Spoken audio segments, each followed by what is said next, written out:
Hi, welcome to A Foreigner in the Philippines. Well, I'll get to straight to it.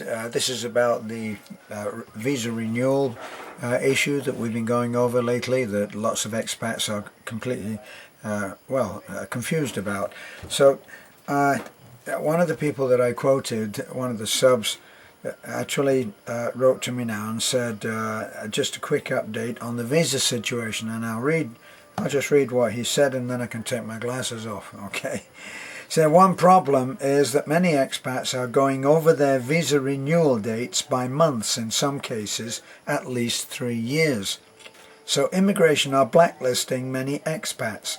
The most disturbing aspect of this is on some YouTube videos, some expats are being encouraged not to worry about extending their visa, just don't do anything. Wait until you get caught seems to be the game. Although this is all hearsay, and what I have to say about this afterwards could be termed hearsay, there must be some truth behind it. All the best to you both. Regards, Martin. So thanks, Martin, for that. And yes, what can we say? I actually know people, and I saw it on some of the other expat sites which are more into the actual mechanics of being in the Philippines. For me, I'm here to live. I don't intend to go back. Don't have the wherewithal, certainly don't have the finances to keep popping back and forth, and don't have actually any reason to do that, because this is where I live and this is where I work and this is where I have my mission to help. And so there is no need for me to know a lot of that stuff. But the other expat sites seem to be very much involved in gathering and disseminating information like this. And I did see about how people, when they talked about paying tax, when they talked to, well, because that's what we are doing actually, aren't we? If we're paying for visas, it's like paying a tax. But I did see how some guys said, I never worry about that.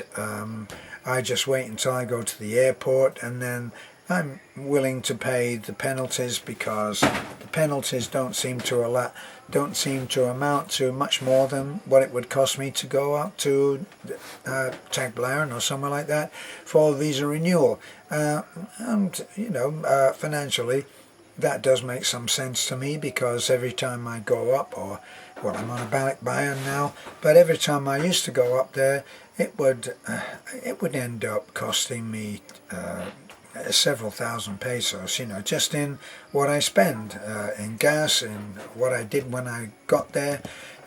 Might go and see a movie, certainly we'd go and eat, and we would make something of an occasion on it. So it did cost that. Yet when I went to the airport on the last trip, which is the only trip that I've made out of the Philippines, it did cost quite a few thousand pesos, because I'd been over a year. So we're still not really clear on it, are we? This man I've just read that message from was quite clear that he had personally got in touch with the embassy, and that they had said there is no problem, that is still the law, you are still able to go, and it was still when you arrive it's 30 days free, and then the first renewal is 30 days, and then after that it's every 2 months.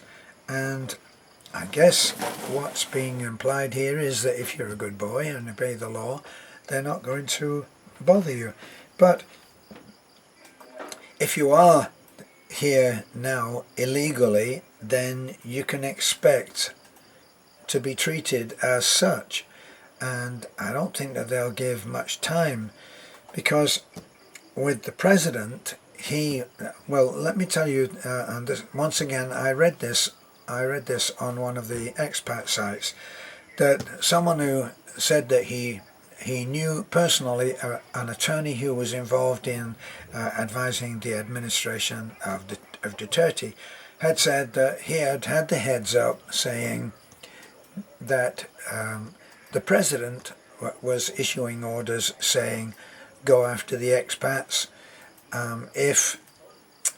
If they come in fact, just the same MO as the drug thing. If you're on drugs, come in, we'll help you. If not, if it really gets rough, you might get shot. And I'm not saying that you're going to get shot, okay?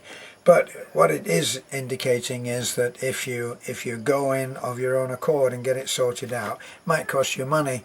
But back then, this man was saying they'll just help you and bend over backwards to try to help you sort it out.